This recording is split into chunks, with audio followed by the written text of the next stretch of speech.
right, welcome back. You're still watching Daybreak on this 16th day of May 2023. My name is Sam Gituku, and I want to introduce the panelists here in studio once more.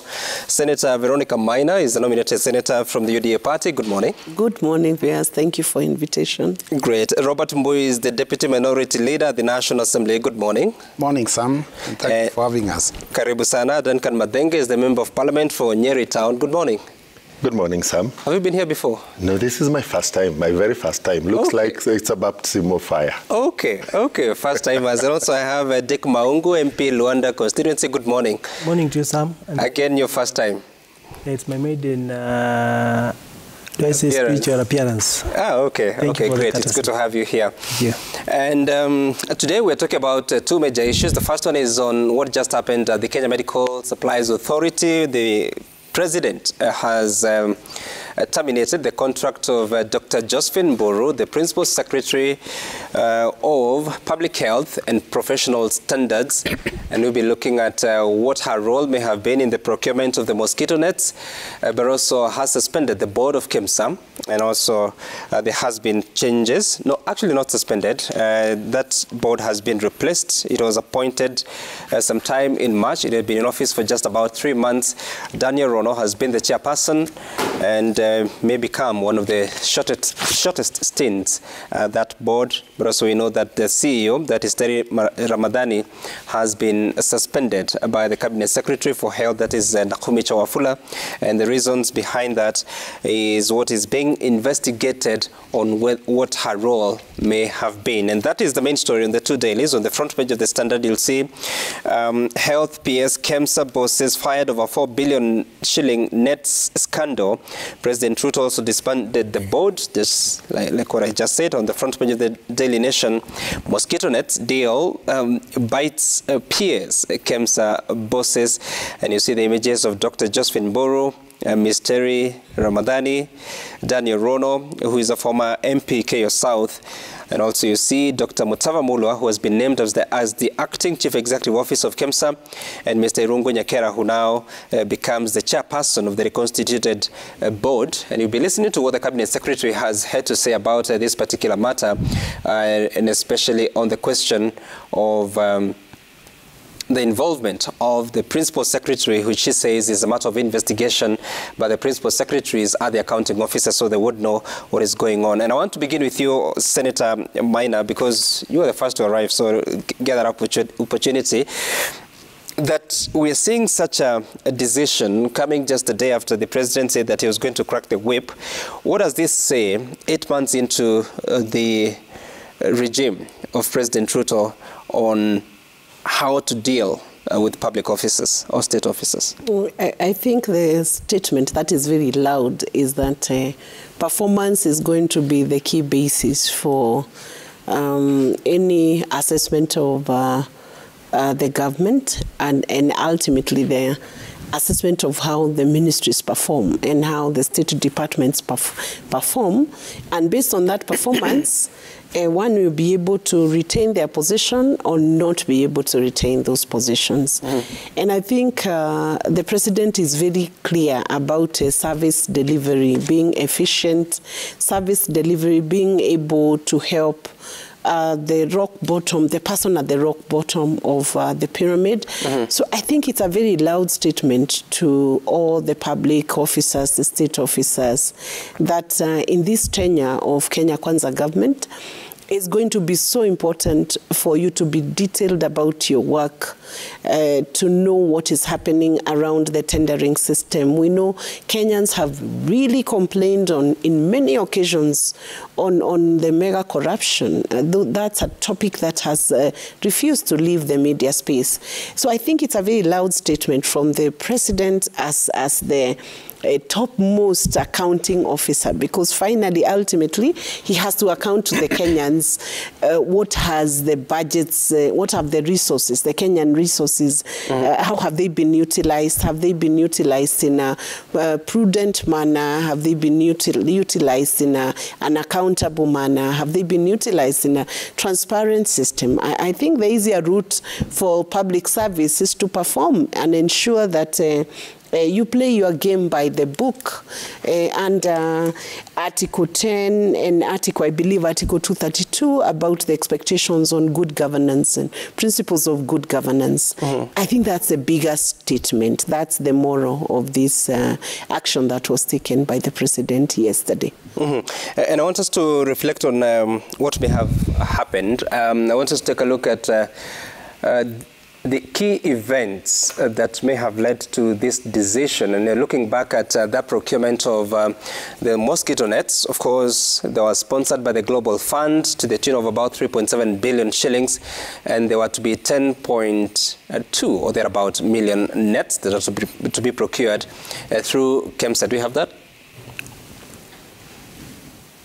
Right, and the key events, obviously, KEMSA had chosen Patek East Africa Limited, as well as which is owned by Priska Chapleting as a director, and Wilson Joseph Kisa, who is also a director at the company. Something else that happened is that Shobika Impex Limited, an Indian company, was also shortlisted by KEMSA. Of course, its registration status is not available on the Kenyan portal, the Register of Companies. Then this is what Global Fund said, that Shobika Impex and Patek East Africa failed to meet the mandatory documentation requirements and therefore should not have proceeded to technical, financial and post-qualification phase, bearing in mind that this had been cleared at the first phase and they have about 3 or 4 phases. So Global Fund says that this was the wrong company to go through that process. And also, the Tender Evaluation Committee did not follow the rules. This is according to the Global Fund.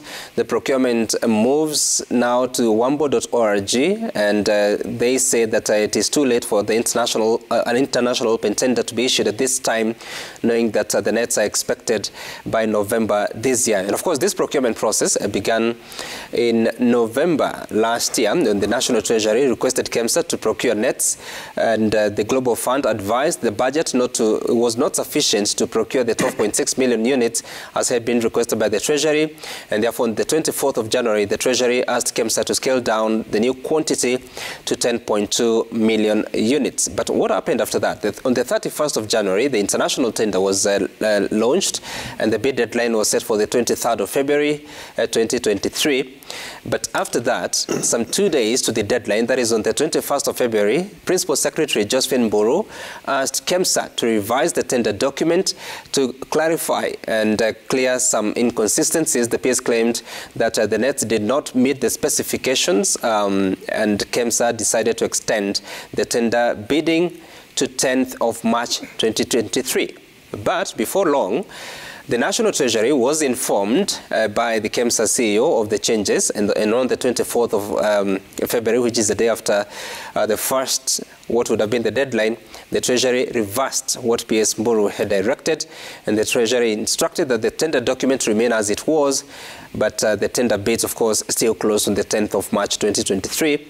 And by the close of that day, there were 16 bids that had been received and they were evaluated. The Tender Evaluation Committee reported on the 6th of April deciding that Patek and Shobika were the best to do so. There were 11 bidders who were found to be non-responsive, meaning they didn't qualify, and then 5 bidders were found responsive by KEMSA, but they went on to the next stage, and this is what happened. At the next stage, obviously, they settled on 2, but Global Fund disagreed and found that only 2 bidders had passed the first assessment, but no bidder passed the sample evaluation, which is the last stage before a farm can be cleared to supply.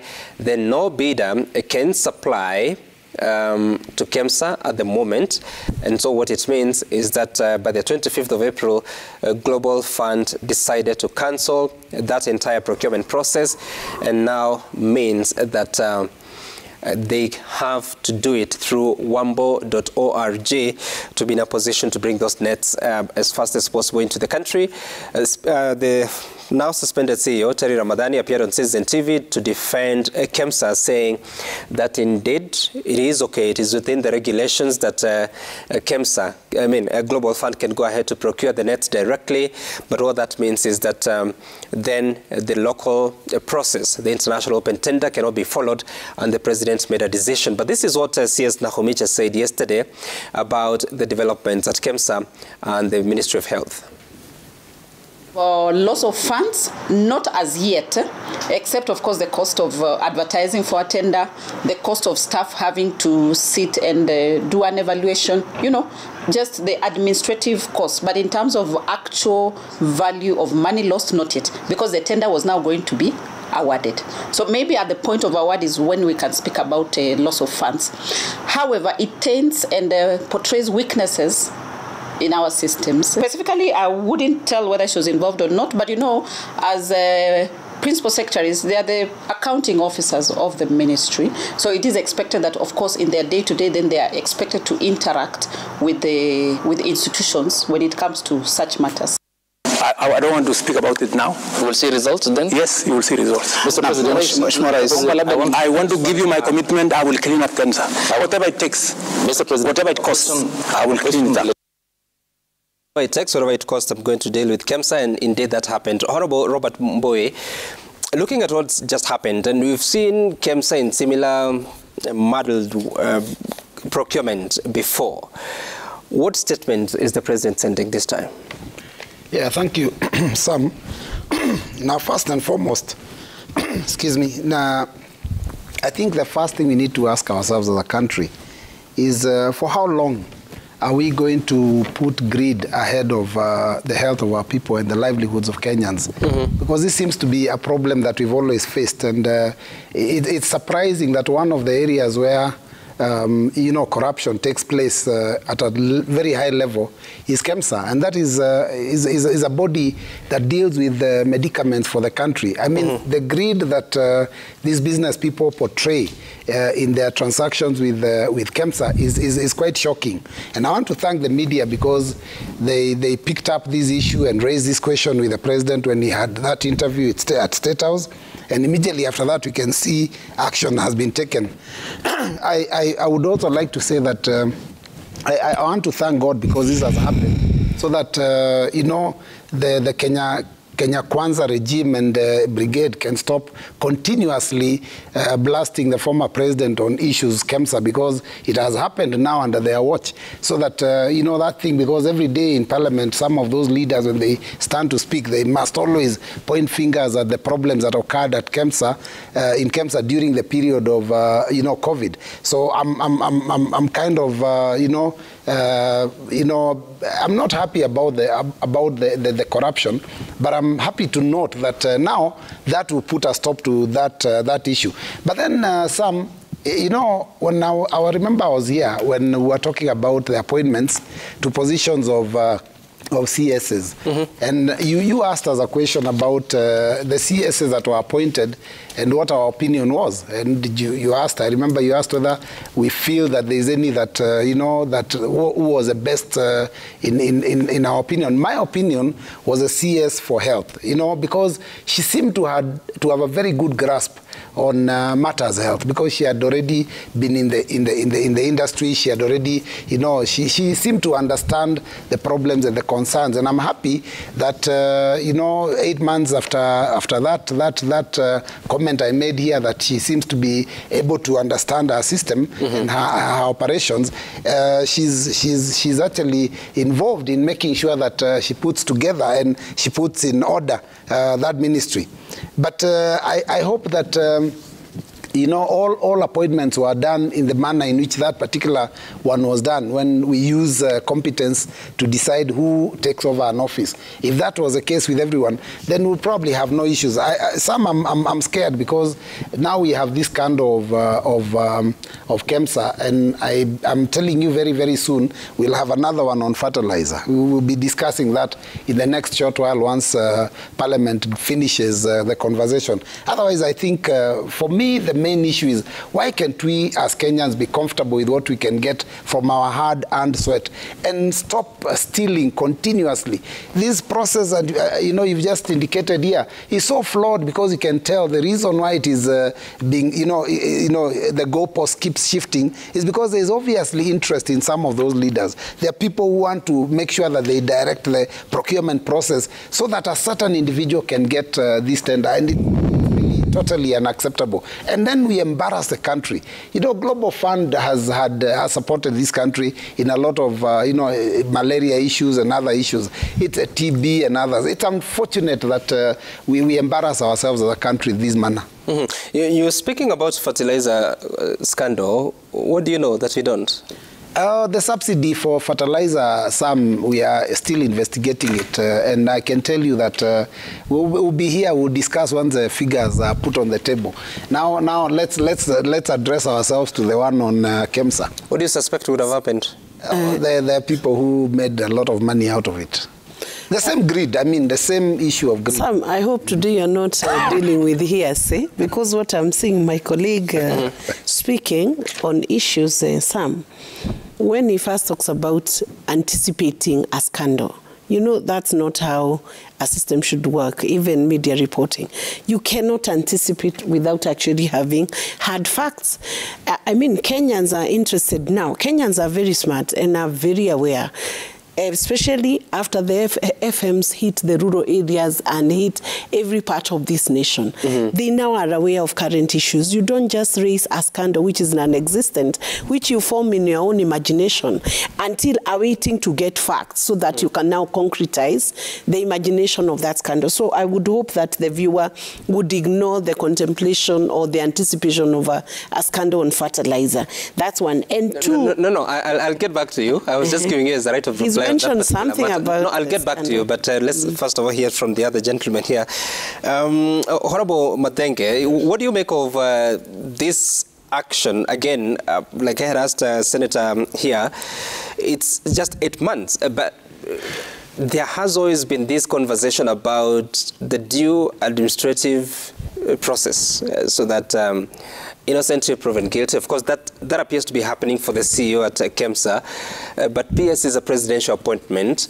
Previously, you've seen it remains an allegation up until someone is taken to court, and on that point, they are relieved of their duties and they pursue their matters in court. This one has just been terminated. Sam, what do we want as Kenyans? Mm-hmm. At one time, I remember President Uhuru asking on national TV, on the issue of corruption, what do you want me to do? Mm-hmm. You want me to parade people on at Uhuru Park before a firing squad on account of accusations?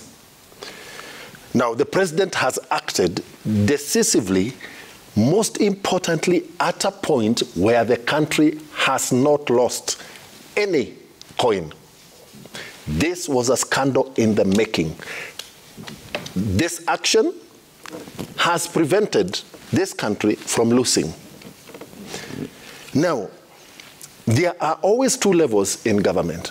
There are positions that are appointive, where the appointing authority is the president. And that is where you people and us Kenyans talk about the political will. Mm-hmm. A lot of times in the media we have spoken about this government and whether this government can fight corruption. The president has been very decisive in his actions on KEMSA. That, look, in my government, I will not allow you, as my appointee, to even think about corruption. Even thinking about corruption, even conceptualizing it, is not acceptable. Mm-hmm. In my opinion, at this point in time, our president deserves congratulations and accolades from Kenyans. He has been decisive. In similar circumstances, during the previous regime, when we were sure, and it was demonstrated, we had lost money from KEMSA during the COVID. What happened to the board and the chairman of KEMSA? He was transferred from KEMSA to the Communications Authority. So the comparison, as my colleague Bui says, is like day and night. The actions at that time of the regime that he wants to compare us with. shifted corruption from KEMSA to somewhere else in terms of the presidential appointments. Again, on the PS, she was an appointee of the president. Should she come out of this process? Because this is not the end of it. I can tell you, even before the president acted, I sit in the health committee. We already had a date with the KEMSA CEO and the CS on Thursday in Parliament over these issues. And therefore... You'll still be meeting them? Why not? The role of Parliament and the role of executive are completely defined in the Constitution. We still do our role in terms of oversight. Sam, KEMSA has been in the news. In 2018, there was a report on KEMSA. In 2020, there was a report on KEMSA. Currently, the appointment of the new board was under the framework of reforms that were ongoing in KEMSA as a result of the COVID billionaires and millionaires, which had not been resolved. And therefore, number two, and therefore, those appointed ought to have completely conceptualized and understood the enormous responsibility placed on their shoulders by the president by entrusting them with KEMSA. KEMSA is so strategic in this country, it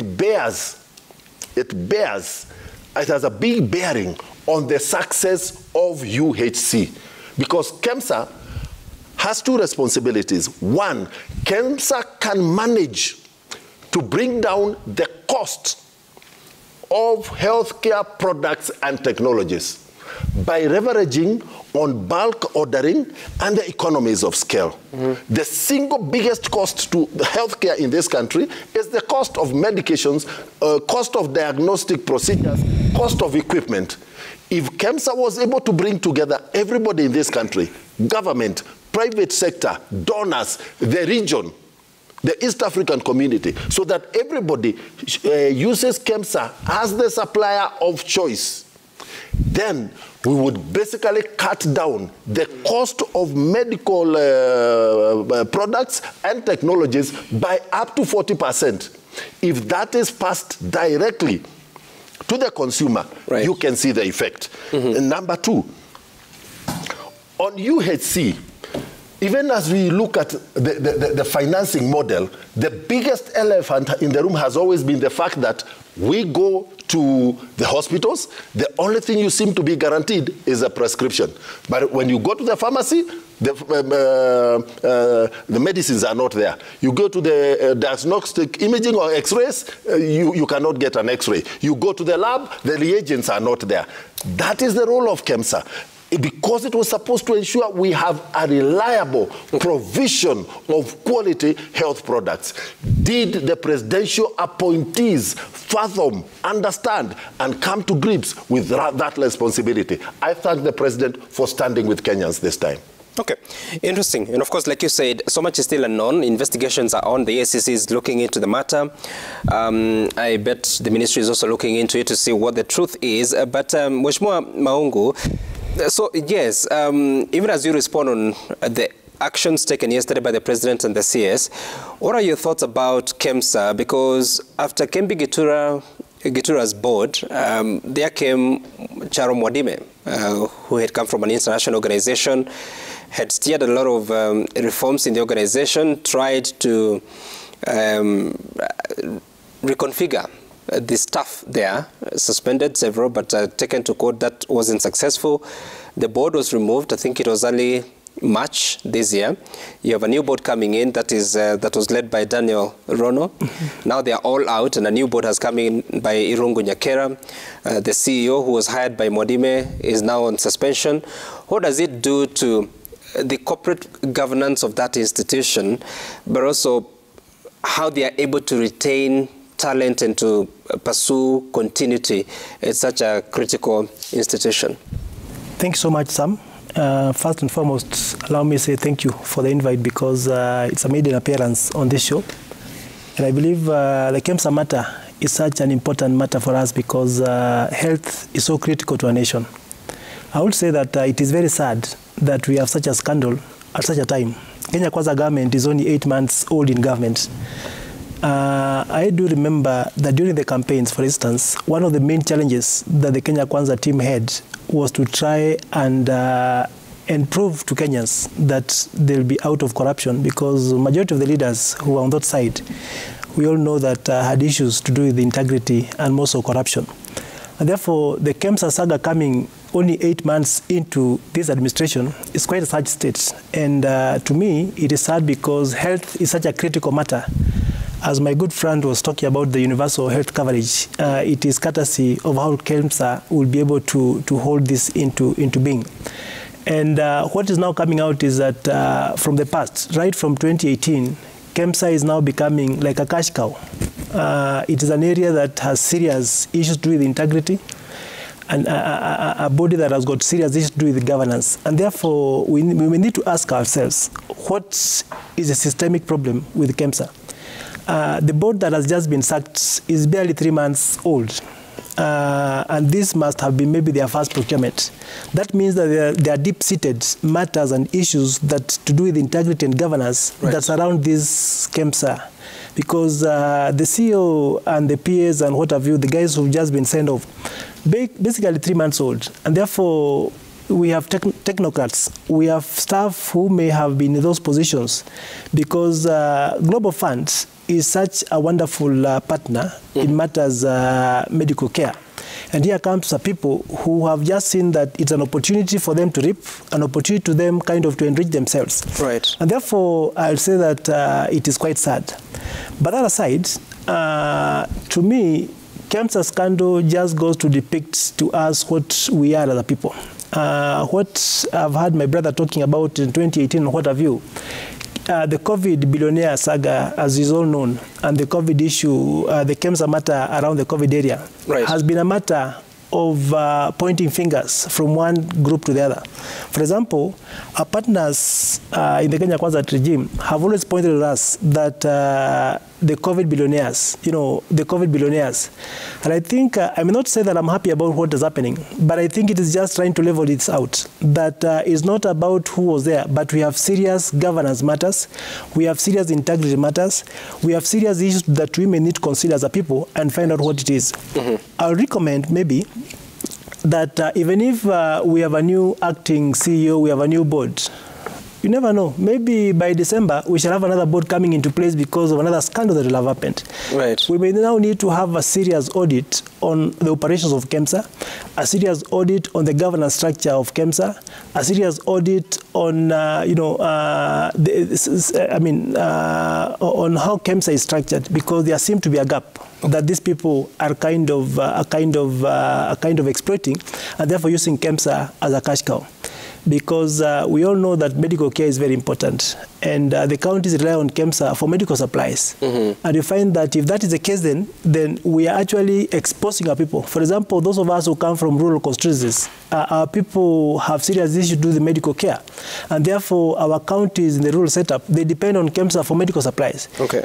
Mosquito, for example, I come from a region that is prone to, that is a western belt, that is prone to issues with malaria and what have you. And therefore, these nets were going to assist majority of our people.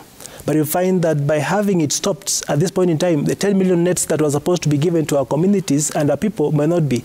And that case now fear for exposing them to issues of malaria and what have you. Thank you. Okay. And of course, the Global Fund says that those nets have to be here by November of this year to be in a position to launch the national campaign, national anti-malaria campaign. The focus now has been on how that will be effected, knowing that the procurement process was started by the National Treasury in November last year. As we speak, close to 6 months later, nothing much has happened in that procurement. We take a short break here. When we come back, we take final remarks from Senator Maina on this particular issue. Then we can dive into the conversation about taxation, finance bill, housing levy, and what next, knowing that the deadline for submission of public memoranda is this Saturday. Stay tuned.